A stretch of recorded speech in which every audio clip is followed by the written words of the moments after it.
Start. जब हम इस स्थिति पर विचार करें तो हमें इस बात के बारे में निश्चित रूप से विचार करना होगा और यह ध्यान देना होगा कि हम सरकार के ऊपर जोर डालें कि इसका निदान इस तरह का हो जिससे रोजगार देना उसका एक ऐसा कर्तव्य बने जिससे वह बच के ना निकल सके। जब यह अधिकार हमारा होगा तभी सरकार अपनी योजनाओं में आमूल-चूल परिवर्तन की दिशा में बात सोचेगी। तो इसलिए मैं यह कहना चाहता हूँ कि आज जो स्थिति है इसके संबंध में हमें विचार करना ही होगा। हमने देखा कि निजी क्षेत्रों को राहतें दी गई हैं। निजी क्षेत्र की स्थिति यह है कि वह रोजगार नहीं दे सकता। अब हम उत्पादन क्षमता बढ़ाने की बात करते हैं।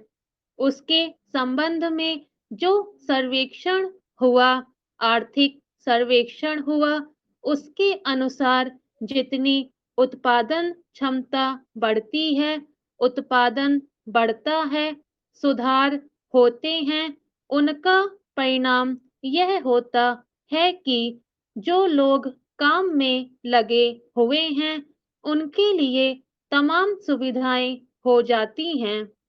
उनके लिए आराम हो जाता है, लेकिन उसका दूसरा परिणाम यह होता है कि नए रोजगार के दरवाजे बंद हो जाते हैं।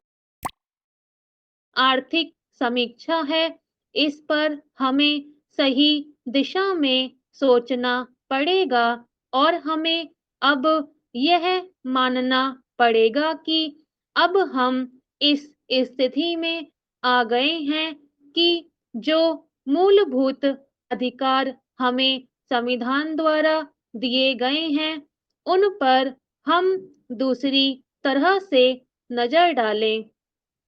आज तक हमने संपत्ति के अधिकार को मूलभूत अधिकारों में माना है। मेरा कहना यह है कि यह भी एक कारण है, बड़ा कारण है, जिससे हमारी दिशा, हमारे दृष्टिकोण को बदलने में सहायता मिली है। यह जो आजादी हमारी आई है, हमारे देश में आई है, सभापति महोदय, यह सही है कि इस आजादी के लिए बहुत भारी बलिदान किए गए, लोगों ने बहुत कुर्बानियां दी, बहुत संघर्ष किए और उसके बाद हमें आजादी मिली है। लेकिन इसके साथ-साथ यह बात भी सही है कि आजादी समझौते की आजादी भी थी और जब हमको समझौते से आजादी मिली तो हमें कई बातों पर समझौता करना पड़ा। जो संपत्ति का अधिकार हमें मिला वह उन उन समझौतों से एक है। हमने जो समझौते उस वक्त किए थे, उन पर पुनर्विचार किया। चाहे वह राजाओं के प्रीवी पर्स का समझौता हो, चाहे वह बैंकों के राष्ट्रीयकरण की बात हो, चाहे आईसीएस अफसरों को दी जाने वाली सुविधाएं हो, इन सवालों पर हमने पुनर्विचार किया है और पुनर्विचार के बाद हमने उन सुविधाओं को वापस लिया है।